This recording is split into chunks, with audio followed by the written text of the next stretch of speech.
Sebanyak 521 pelamar menjadi petugas TPS di setiap desanya di wilayah Kecamatan Ciomas. Dari 521 pelamar yang lulus administrasi 506 orang, sesuai dengan tahapan pemilu 2024. Panwascam Kecamatan Ciomas menggelar seleksi petugas TPS selama 5 hari ke depan secara bergantian sesuai dengan jadwal yang telah dibuat. 2 desa perharinya dengan target 100 orang.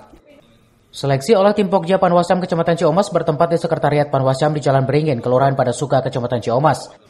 Dari 506 orang yang mengikuti seleksi petugas TPS, nantinya akan terpilih 421 orang petugas TPS di wilayah Kecamatan Ciomas.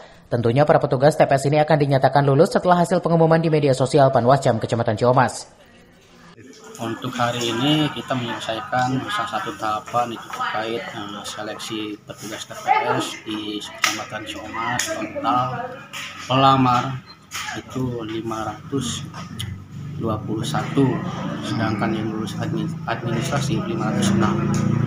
Dan sekarang total untuk diinterview dari mulai hari ini sampai 5 hari ke depan ada 506 orang untuk diwawancari oleh tim Pokja.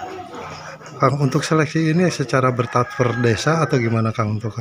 Untuk interview hari ini kita dilakukan secara per desa, sehari itu 100 orang untuk 2 desa.